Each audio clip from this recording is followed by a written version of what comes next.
Why do you spend money like that? It's my money, so I can spend it however I want. My name is Brian. I've been married for 6 months, and I was reaching my limit both mentally and physically. The cause of constant fights since our marriage was my wife, Karen's spending habits. As the daughter of a wealthy company president, she had received a substantial amount of money from her parents as a wedding gift. She used that money to buy furniture for our new home, as well as her clothes, bags, and shoes. She never cooked, instead buying ready-made meals from department stores every day. Taking advantage of the fact that I was away at work during the day, she even hired a housekeeper without consulting me. Why don't you understand what I'm saying? I'm just saying we don't need unnecessary things. Besides, you don't even work. You're the one who said it was okay for me to be a housewife.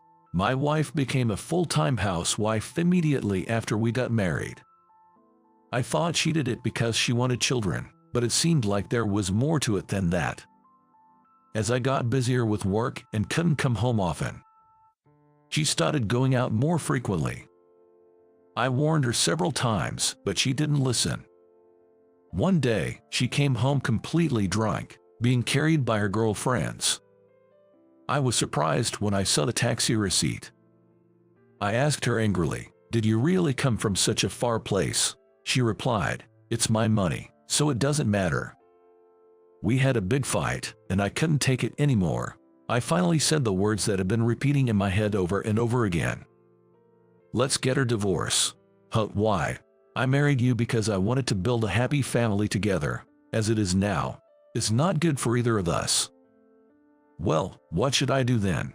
You're an adult now. Figure it out for yourself. I yelled at my wife and stormed out of the house.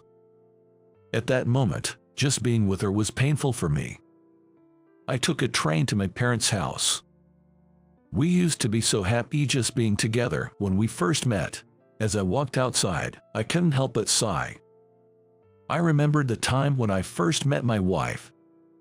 "Brian, I've made the copies, and would you like some more tea?" "Thank you, you're always so thoughtful." She had joined my company as a temp worker. Despite being young, she was remarkably considerate, and despite the more than 10-year age gap between us, I was completely captivated by her charm. Would it be weird if an old guy like me asked you out for a meal?" A meal with you, Brian. If you don't want to, you can decline." "No, not at all. Thank you for asking." She smiled brightly and accepted my invitation. "Thank you. Having a meal with you. I'm a bit nervous." "I'm nervous too."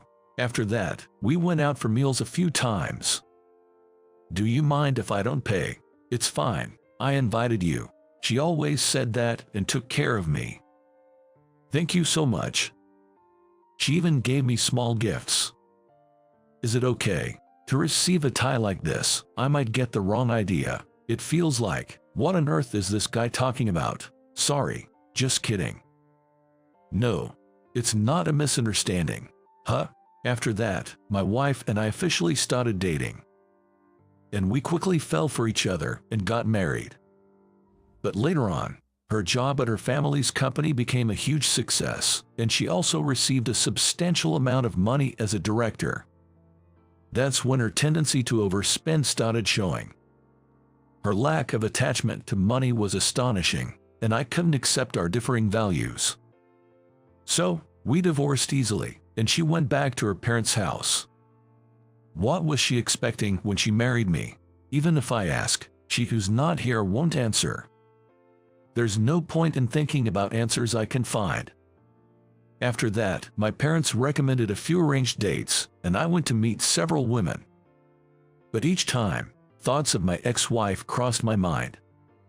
I tried cooking stew for the first time. How is it? It's delicious, really. Her smile had stuck in my head. No matter who I was with, all I could think of was my ex-wife. Why can't I forget about her so much? Even though we had such a terrible breakup. I wonder why. The bar proprietress at my regular bar tilted her head while pouring a whiskey. Well, maybe because there were good memories. Here you go. I took a sip of the whiskey that had been placed in front of me. For the next few years, I remained unmarried without remarrying anyone. As you get older, opportunities to meet women are not that common. Then, one day, on my birthday, I received a birthday card from my ex-wife. "Happy birthday, I'm really sorry for back then, and thank you so much, I'll treasure what I received from you." What's she talking about? Something irreplaceable? Is she talking about memories? When we parted ways, I had given her a small amount of savings, and I hadn't given her anything else. I couldn't ask her, as the envelope didn't even have a return address.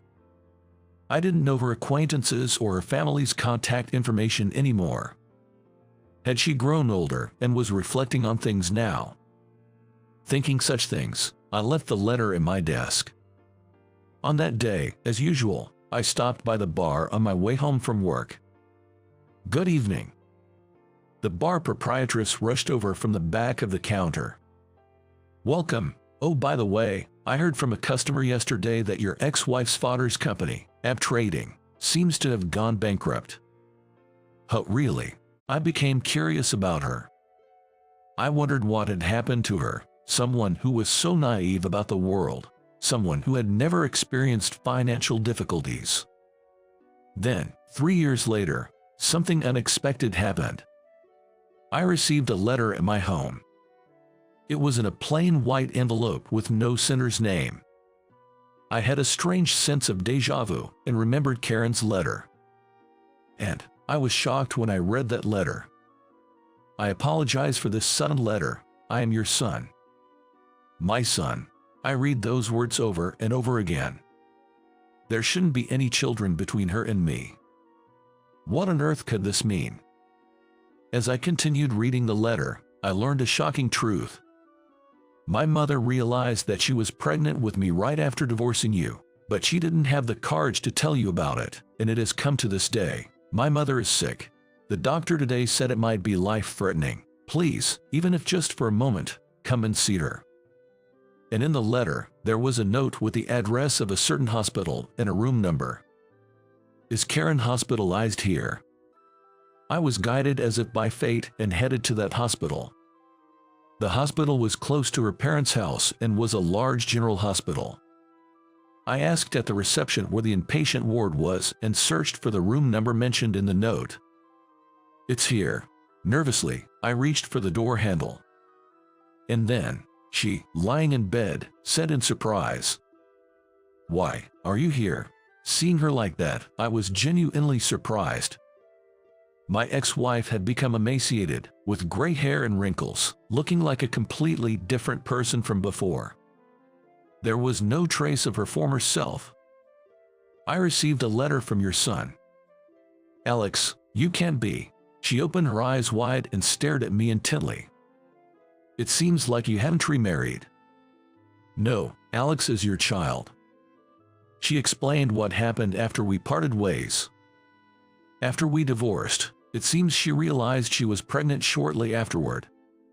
But she never told me that she had a child after our separation. My parents took care of the living expenses, so there was no problem. Of course, I thought a child needed a father, but I heard through the grapevine that you were going on arranged dates, so I didn't know what to do. She burst into tears and covered her face with both hands. I was surprised, but it's okay. Your health is not good right now, so please don't worry about it anymore. I couldn't grasp the reality, and that was the best I could say. Is he doing well? Yes.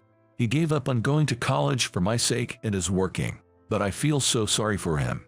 She cried again, her face contorted. Why did you send me a birthday card?